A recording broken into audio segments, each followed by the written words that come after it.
Haleluya, puji Tuhan. Berjumpa kembali dalam program 79 dengan 365 hari yang mengubahkan. Rise up, bangkit, bergerak, berdampak. Puji Tuhan, pembacaan kita pada kesempatan ini sampai di dalam kitab Amsal Sulaiman, pasalnya yang ke-10.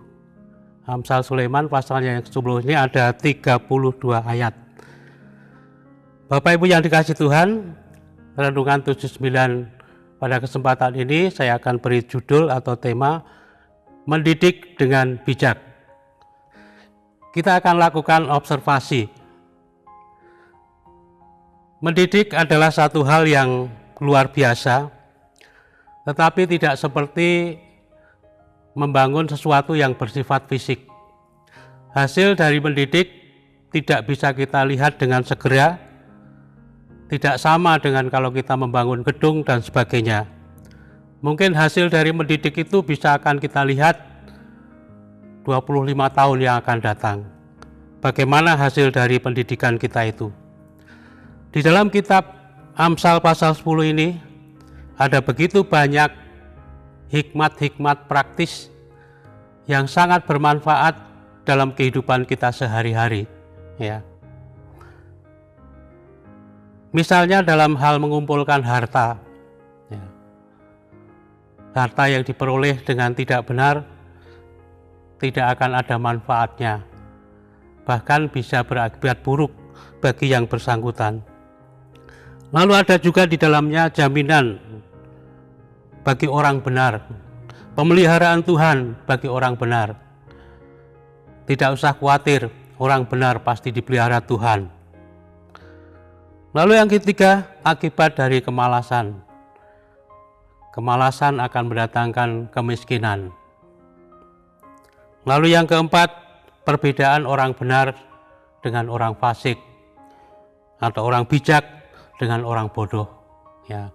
Di dalam Amsal ini banyak ditulis, orang benar perkataannya menjadi berkat, perbuatannya menjadi berkat, bahkan kenangan terhadap orang benar yang sudah meninggal pun menjadi berkat. Tetapi sebaliknya bagi orang fasik. Lalu di dalam kitab Amsal 10 ini juga ada ditulis di sana berkaitan dengan pentingnya menjaga lidah dan ucapan kita. Karena ucapan kita itu akan menjadi berkat atau menjadi akibat yang menimbulkan kesukaran, sakit hati kepada orang-orang yang mendengarnya.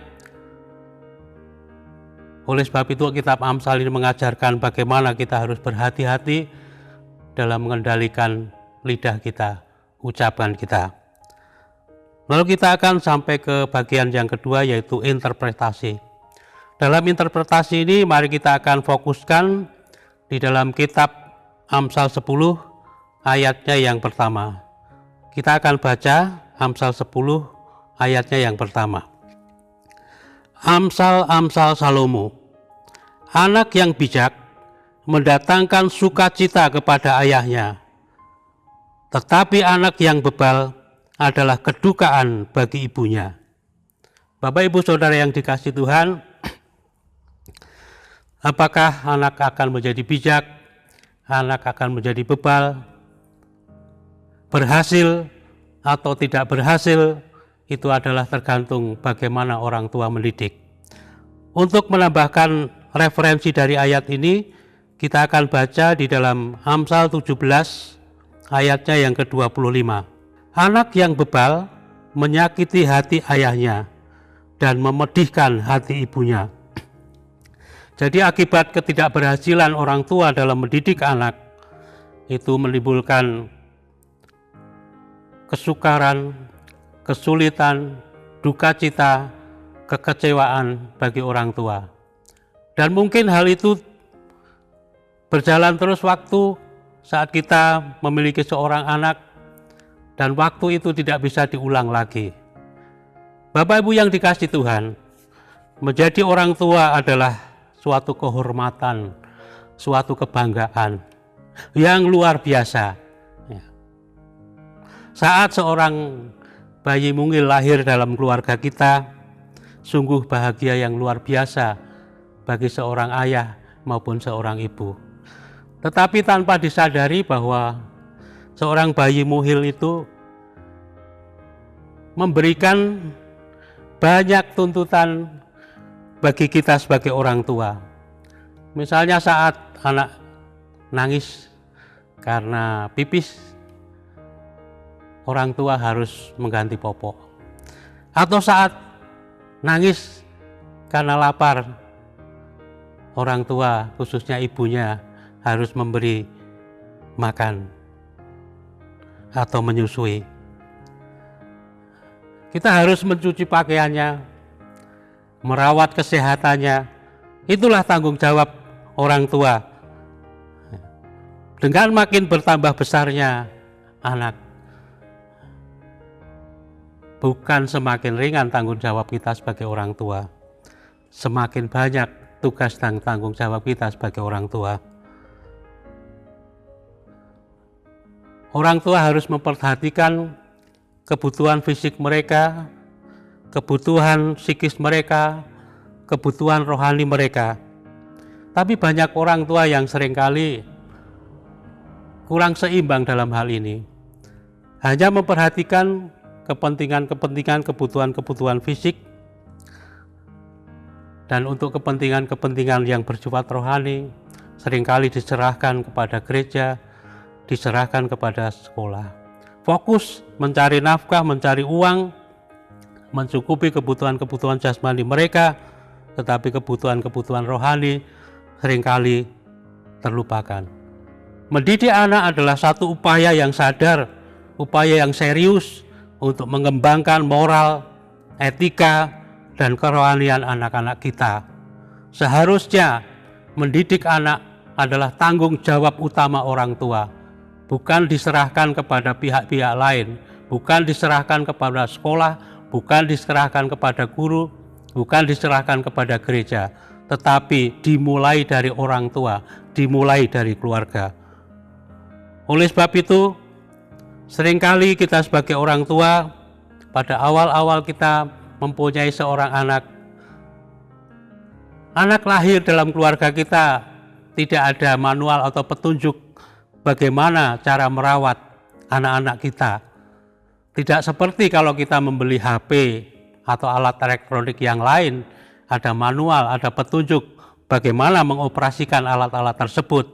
Sehingga seorang ayah dan ibu seringkali harus trial and error untuk mengetahui bagaimana karakter dari anak-anak kita, supaya kita bisa melakukan hal yang tepat dalam mendidik, mengarahkan anak-anak kita.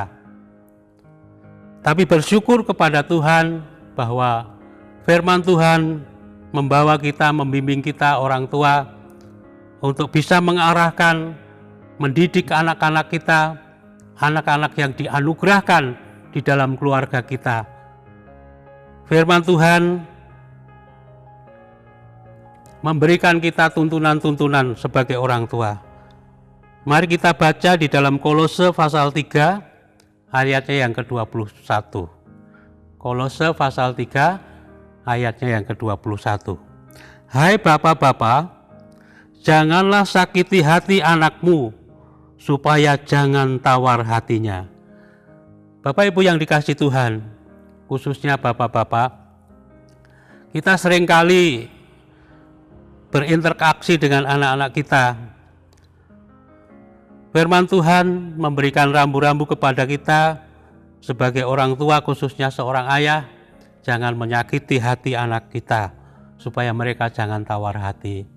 Melalui perkataan kita, marilah kita lebih banyak memberikan apresiasi kepada anak-anak kita, menyampaikan hal-hal yang positif bagi anak-anak kita, kelebihan-kelebihan anak-anak kita yang bisa mereka kembangkan sehingga mereka tidak tawar hati, tapi justru mereka semangat dalam mengembangkan potensi mereka. Kemudian yang kedua, kita akan baca di dalam Efesus 6 ayatnya yang keempat. Dan kamu bapak-bapak, janganlah bangkitkan amarah di dalam hati anak-anakmu, tetapi didiklah mereka di dalam ajaran dan nasihat Tuhan. Memang menjadi seorang ayah khususnya dalam mendidik anak itu tidak mudah. Seringkali kita sebagai orang tua, kadang-kadang apa yang kita ucapkan, apa yang kita lakukan, lewat sikap kita, perbuatan kita dapat menyakiti anak kita. Melalui firman Tuhan pada kesempatan ini, kita diingatkan supaya kita tidak membangkitkan amarah dalam hati anak-anak kita. Ibrani 12 ayat 6. Ibrani 12 ayat 6, karena Tuhan menghajar orang yang dikasihinya dan ia menyesah orang yang diakuinya sebagai anak. Bukan berarti kita sebagai orang tua tidak diizinkan untuk melakukan satu tindakan fisik kalau mereka memang tidak bisa diingatkan. Tetapi melalui kedua ayat sebelumnya kita diingatkan agar jangan sampai menimbulkan anak kita tawar hati, anak kita sakit hati, anak kita marah. Ulangan 6 ayat 7. Haruslah engkau mengajarkannya berulang-ulang kepada anak-anakmu dan membicarakannya apabila engkau duduk di rumah, apabila engkau sedang dalam perjalanan, apabila engkau berbaring, dan apabila engkau bangun. Ini menunjukkan kepada kita, mari kita tidak dengan bosan-bosannya kita mendidik anak kita, anak yang adalah anugerah Tuhan di dalam kehidupan keluarga kita, di dalam kehidupan kita, berulang-ulang dan berulang-ulang, butuh kesabaran. Lalu aplikasinya Bapak Ibu yang dikasihi Tuhan, Amsal 22 ayat 6, didiklah orang muda menurut jalan yang patut baginya, maka pada masa tuanya pun ia tidak akan menyimpang daripada jalan itu. Firman Tuhan mengajarkan kepada kita orang tua agar firman Tuhan ini menjadi pedoman dalam kita mendidik, mengarahkan anak-anak kita. Pengetahuan skala psikologis itu penting, tetapi harus juga didasari dengan firman Tuhan. Orang tua menjadi contoh di dalam melakukan firman Tuhan, maka anak-anak pun akan mencontoh kehidupan kita.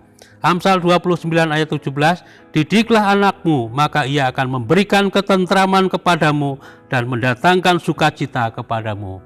Hasil dari mendidik kita, kalau kita melakukannya dengan penuh tanggung jawab, dengan serius, didasari dengan firman Tuhan, maka hasilnya kita akan bersukacita, bangga melihat anak-anak kita berhasil. Mendidik anak sepenuh hati dan dengan bersungguh-sungguh berlandaskan firman Tuhan, maka kelak kita akan menikmati kebahagiaan dari apa yang kita lakukan sebagai orang tua. Terima kasih Bapak Ibu Saudara telah mengikuti Renungan 79, kiranya dapat menjadi berkat bagi kita semua. Bagi Bapak Ibu Saudara yang ingin didoakan dalam pokok-pokok doa tertentu atau ingin menceritakan kesaksian, baik itu mujizat kesembuhan, pemulihan masalah, pemulihan keluarga, atau berkat Tuhan apapun, dapat disalurkan melalui chat WhatsApp di nomor 0813 2742 0088. Puji Tuhan, kiranya renungan pada kesempatan ini menjadi berkat bagi kita semua, khususnya bagi kita orang tua. Mari kita akan berdoa mengakhiri renungan 79. Bapa di surga, kami mengucap syukur atas kemurahan Tuhan dalam kehidupan kami. Dan kami bersyukur atas anak-anak yang anugerahkan dalam setiap keluarga kami. Kiranya Roh Kudus, firman Tuhan, menuntun kami para orang tua untuk dapat mendidik, mengajar anak-anak kami dengan baik. Sesuai dengan tuntunan firman Tuhan, supaya kelak mereka boleh menjadi anak-anak yang membahagiakan, membanggakan orang tua, terlebih memuliakan nama Tuhan. Keluarga GPDI El Shaddai Magelang memuji-Mu Tuhan yang telah memberi nasihat kepada keluarga GPDI El Shaddai Magelang. Ya, pada waktu malam hati nurani keluarga GPDI El Shaddai Magelang mengajari kiranya keluarga GPDI El Shaddai Magelang senantiasa memandang kepada Tuhan, karena Engkau berdiri di sebelah kanan keluarga GPDI El Shaddai Magelang. Keluarga GPDI El Shaddai Magelang tidak akan goyah. Puji Tuhan, dalam nama Tuhan Yesus Kristus. Haleluya. Amin.